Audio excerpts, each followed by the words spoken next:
It's my wife's bread. Um, Legend has it that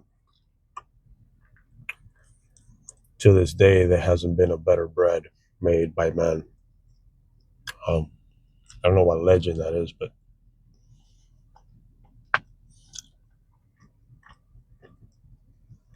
yeah, to this day.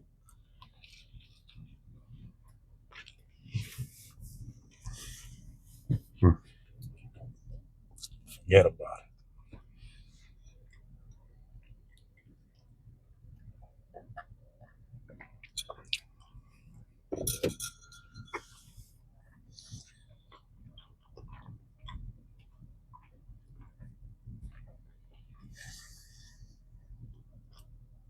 No, no, that's fine. I'm just gonna make you sit here and watch me enjoy this. Hmm.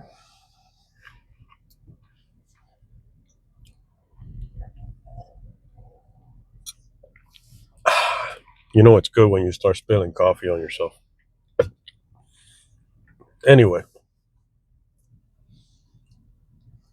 our our selfishness blinds us. In direct connection, obviously, everything that we do in this life revolves around other people. It revolves around people. So our selfishness blinds us from what? Uh, it's beyond just the truth, because the truth of the Father, the only truth, carries all things, all of the things that are wrong and bad, but it also carries all of the things that are great and beautiful. So it's beyond just us being blind to the Father's truth. It's we become blind. Okay, we become blind to the beauty that it is the hands of the Father working in another human being. See, in my time here on Earth, I have found that there's both good and bad in most human beings. Uh, for the most part, some things tip the scale and once towards the evil, but for the most part, most men recognize, uh, like Yeshua said, like the word says, if you knowing how to give your sons good things, being evil, how much greater uh, will the Father give you? He that is perfect, right? Something like that. So when we fall into selfishness,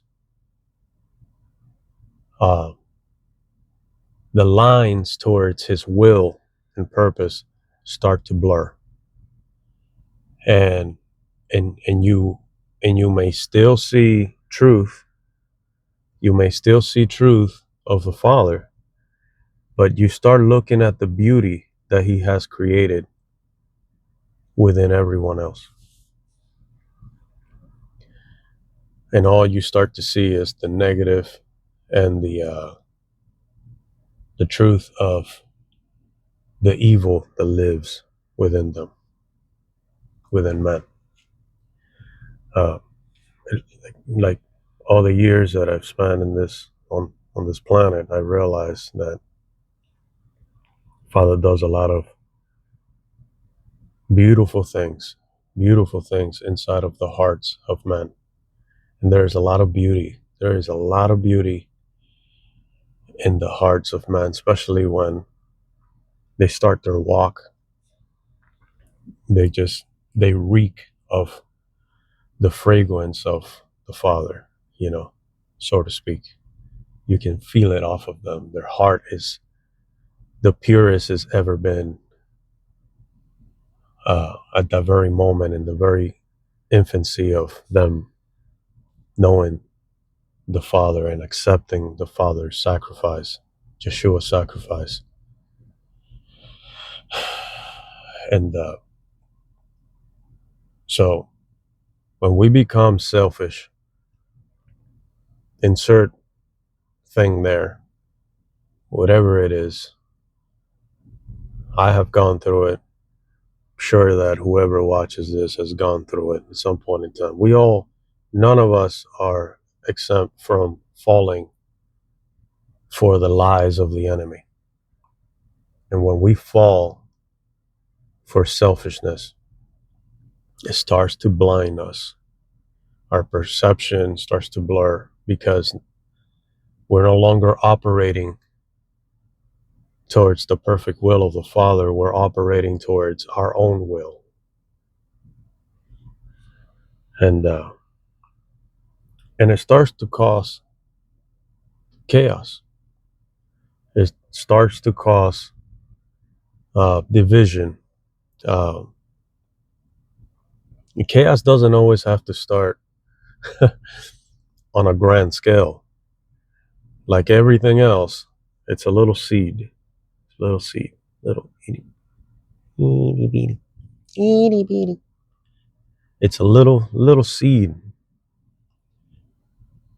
and like anything, if you water it, it will grow. If you starve it, it dies.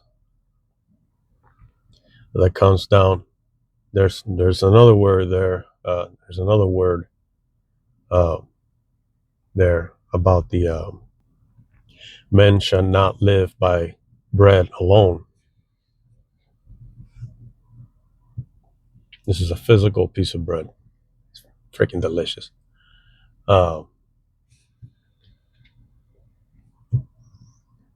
Equate that piece of bread with every other physical thing that feeds your flesh on a physical, mental,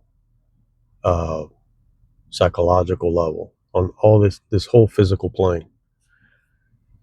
Okay. Men shall not live by that bread alone. Duh, right? That should be a given, right? Why? Because without the bread of life,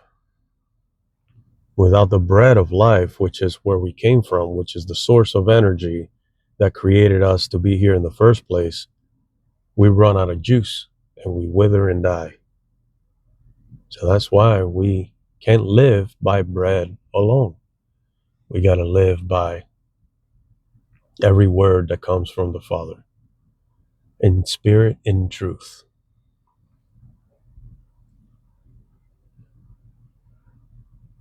So that's just a little nugget the Father, he's been dropping. He's been telling me stuff. That's just a little nugget he gave me this morning.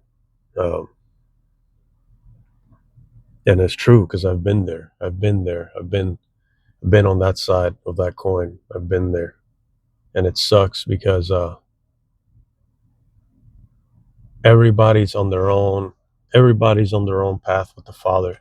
There's only one path.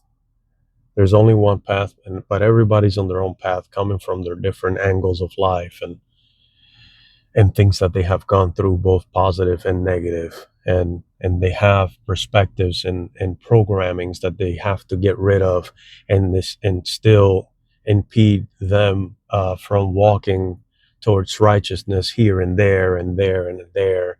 And that person's inconsistencies upsets you, and your inconsistency upsets someone else, and everybody has an opinion, like buttholes. Everybody has one, and their opinions are based on the erroneous programming that they received from when they were kids, and young and growing up. Uh,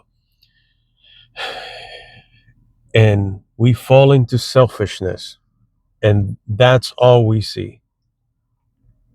And we start to overlook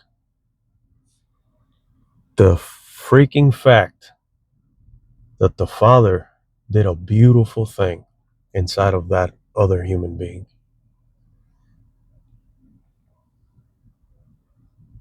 And we fall blind to seeing the beauty of the hands of the Father in that human being because we're selfish. Self-fish. I get you probably call it self-flesh because that's self-flesh. Yeah, I like that. Put it on the t-shirt. Because you end up falling to what your carnal, sinful self wants more than what the Father wants uh, from you towards His glory. And it's a real thing. And we're all, none of us are safe from that. We can all fall victim of that detriment, unfortunately. You can be a great man of the Father.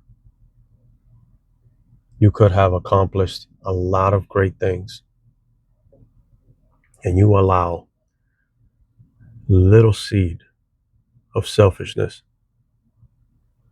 And that little seed of selfishness, within time of you growing it and just flirting with it, because right at first you flirt with it, and then you start to try to justify it with the word on how it is righteous, and then starts to grow and grow.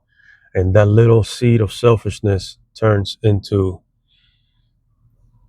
a cluster of F-bombs of chaos.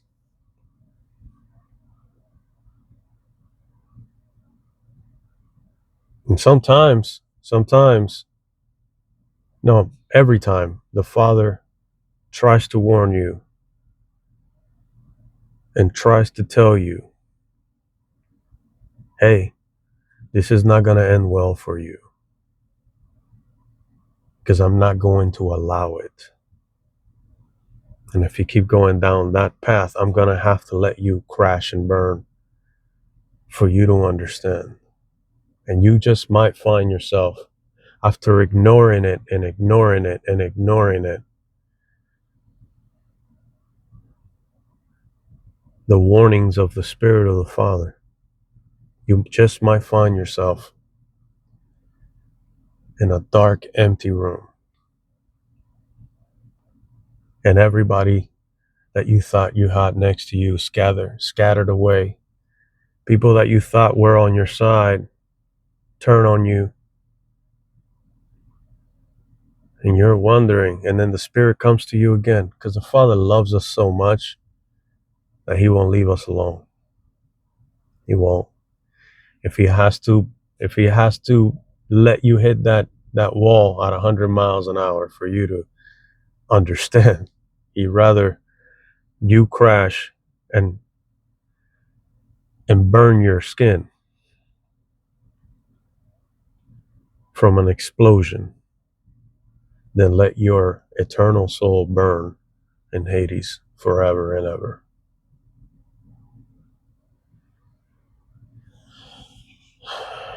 Our selfishness, man. It's a dangerous thing. It's more dangerous when you are a chosen vessel. And when the Father has given you much,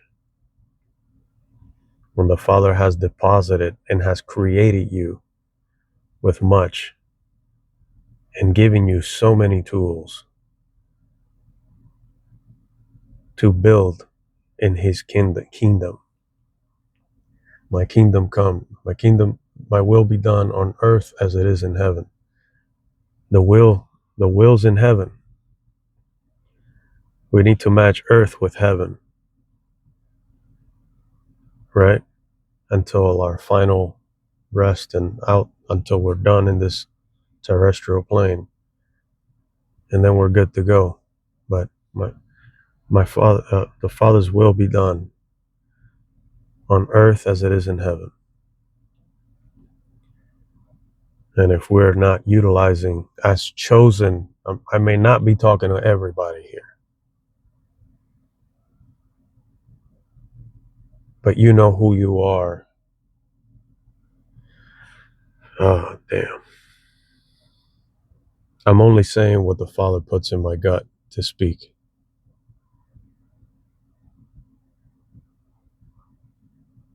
And my only enemy is the devil himself and all of his minions.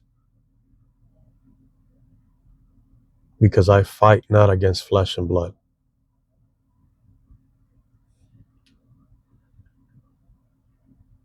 You know when you are, and what you're called for. You are a chosen vessel of the Father. You are a precious gift to humankind.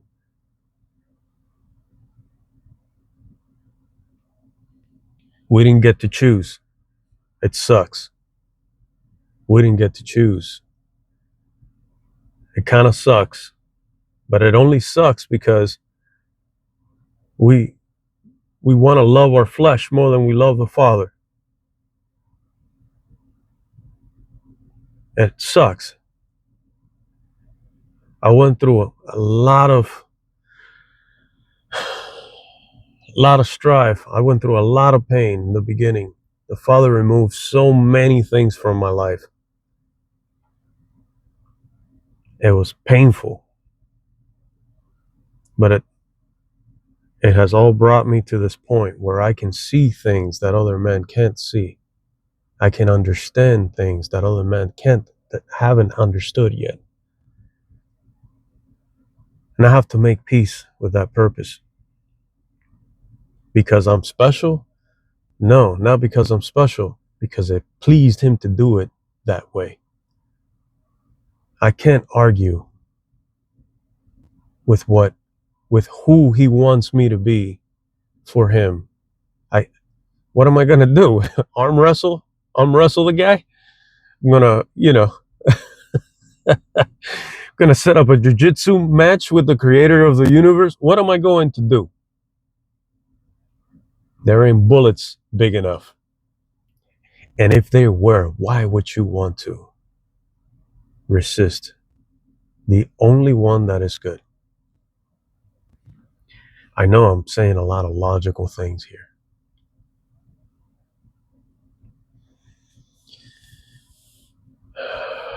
It blinds us, man. It blinds us. And the more tools he gave you, the more he expects from you.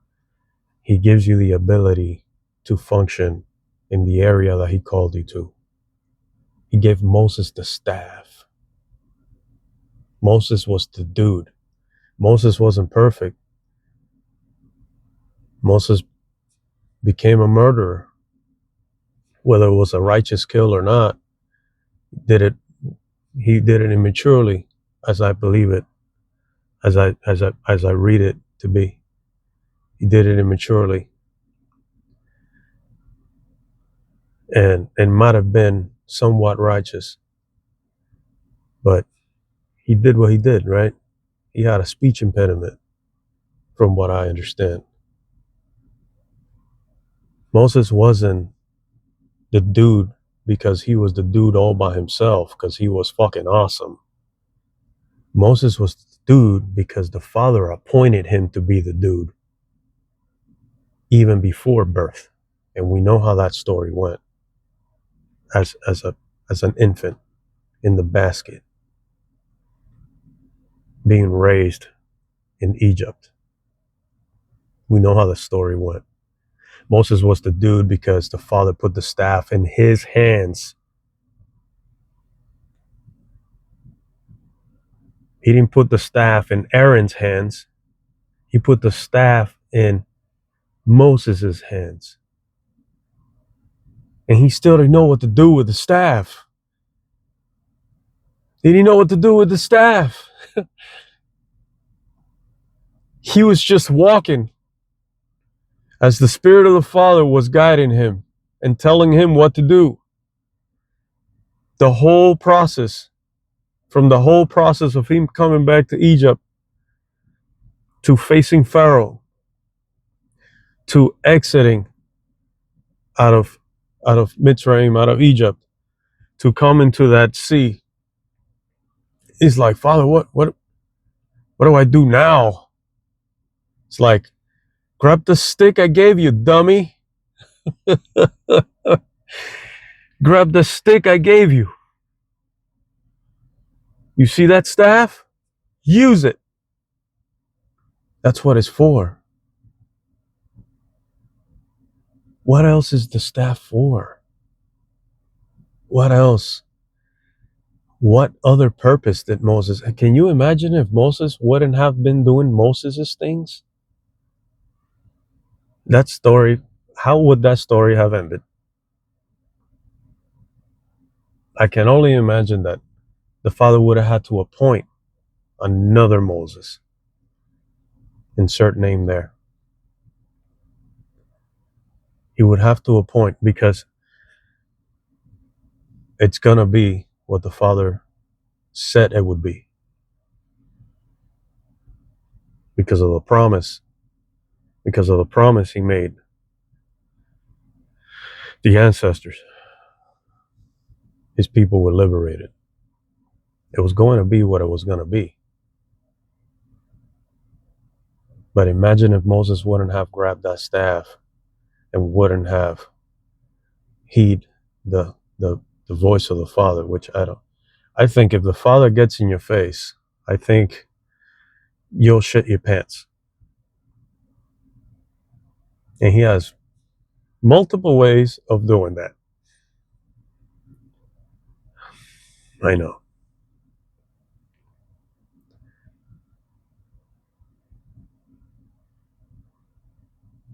You're the chosen vessel with the staff. And you put it aside and the staff's collecting dust.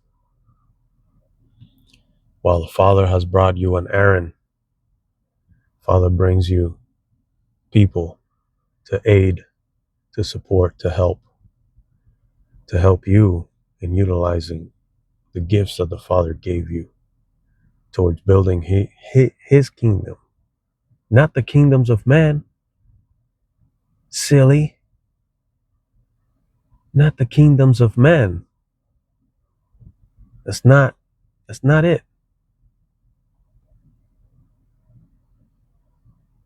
That's us loving our enslavement.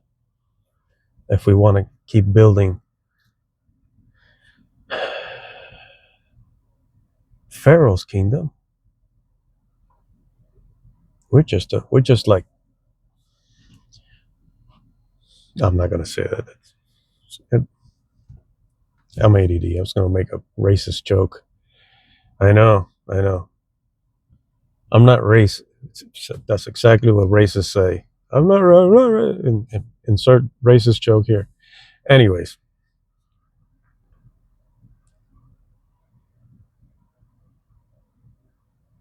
the Father gives you the tools. He gives you he teaches you, and he gives you the ability. You have abilities that other men from of the Father don't have. When you're appointed to do things, the Father gives you the things you need along with the command.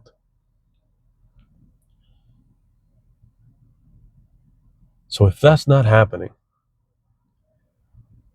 it can only be a product of selfishness.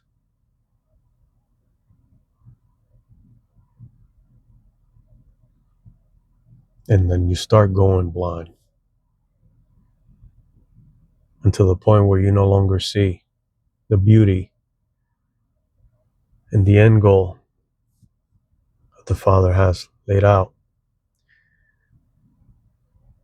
you start going blind, and that's when the enemy steps in. And you'll be in a room full of snakes, venomous snakes, and you won't even know it because you can't see them. You can't see them now until you get bit, until you crash, and your skin starts to burn.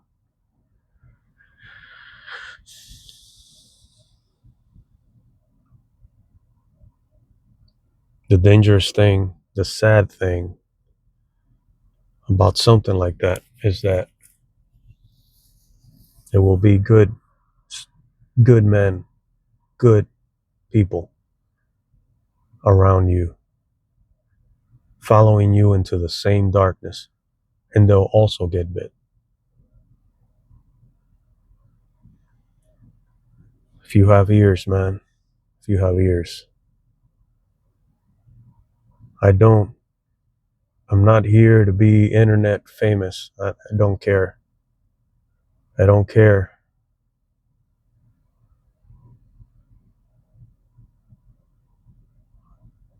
Whoever this word is for,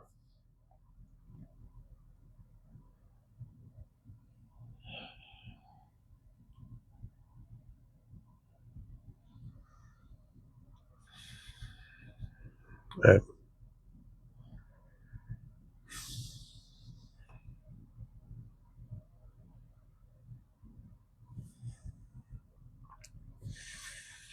Father never promised us that it would be easy. He never promised us that it would be a cakewalk. I look at that story with Moses, and Moses was pissed off half the time. I'm sure he had a lot of smiles, a lot of happy moments, and watching the children grow as they walked, and experiencing him as the chosen of Yah, experiencing the miracles along that exodus, that walk. And I'm sure he rejoiced here and there for sure. But man, we read that he was upset. He was so upset to the point that he loved the Father. He knew the Father. He would have one-on-ones up on that hill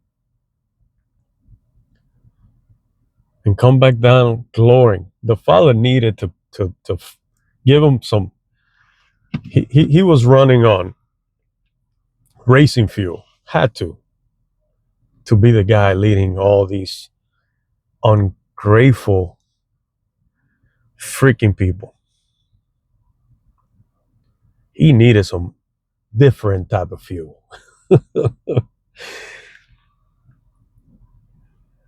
I know it's not going to be easy, but his word has to be truth, that his yoke is easy and the burden is light in comparison to you going down your selfish route and then reaping from it. That won't be easy. That will hurt. And even then, the Father will have mercy. The story of Jonah. Jonah had all his reasons, and they were logical. Why he didn't want to. Jonah, the well, not Noah's Ark. I'm cross-wired in my head. He had his good reasons, but the Father told him, "Hey, I want you to go over there and tell these folks." He didn't want to go. He didn't want to go, and he fought and fought and fought. Long story short, he ended up doing what the Father wanted him to do. I think towards the end of the story, he ends up sitting outside of that city under a tree or something. The Father shades him with a tree or something like that. And the man is still pissed off. And I see a lot of Jonah in me.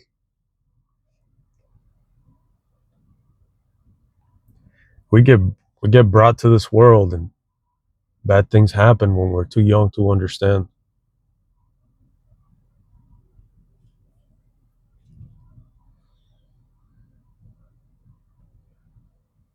Bad things happen when we're too young to understand.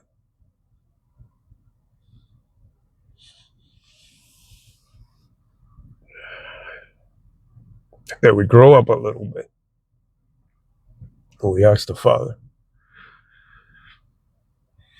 what was the purpose of that? And we question. Sometimes we have arguments with the creator of the universe because we truly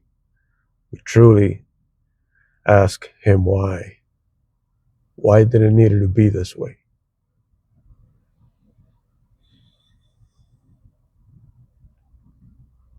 I know.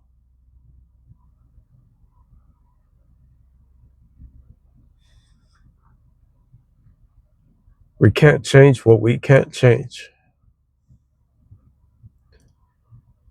But what we can't change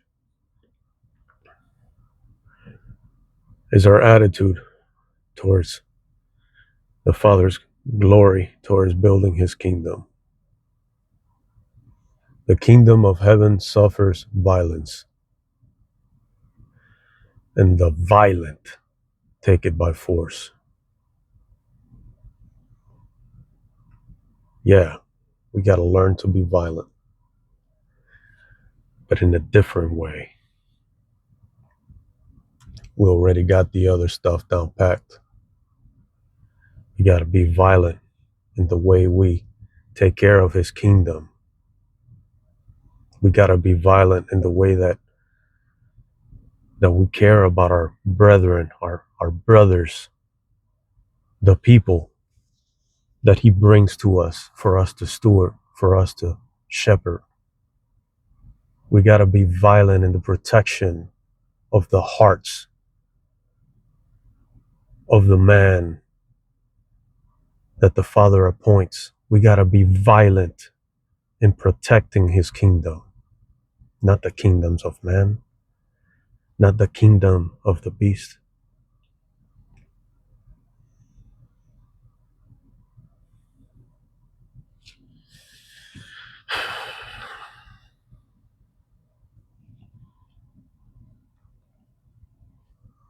But if we continue to be selfish,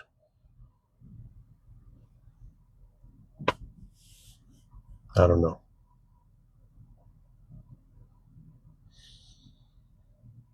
Anyways,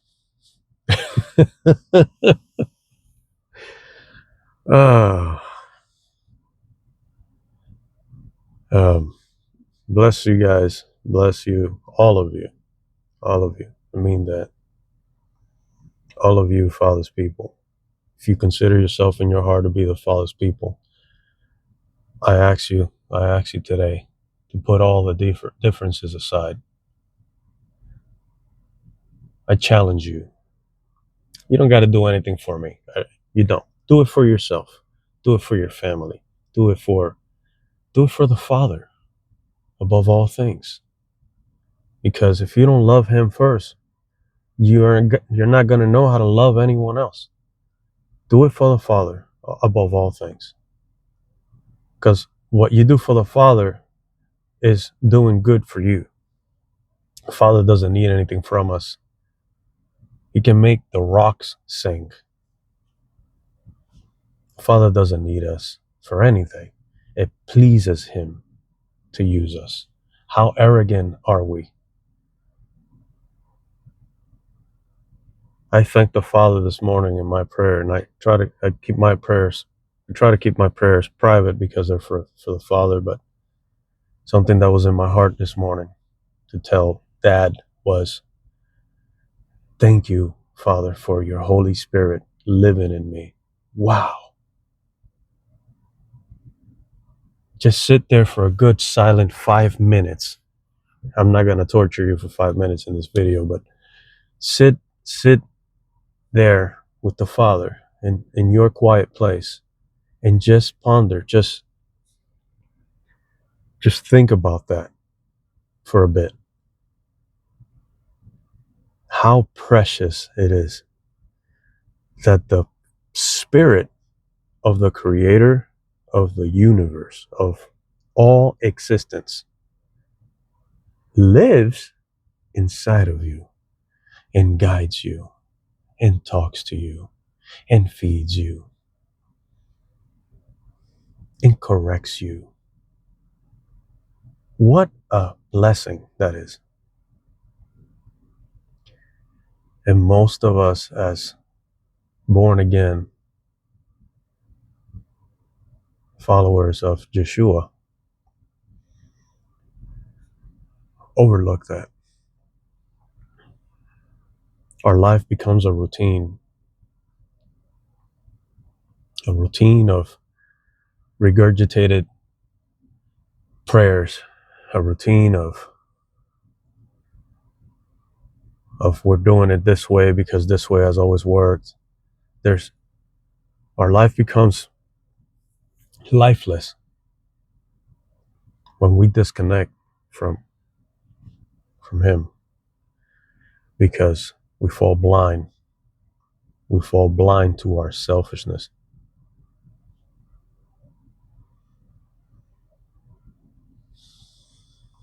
How great it is. I talk to this is me and you. I'm talking to you, talking to me. I'm talking to you, talking to me. Anyways, 37 minutes. I've been trying to get my gears, rotating and greased up properly before. I don't want to torture you guys for an hour. I just want to say what I need to say, what the Father wants me to say, and move on with it.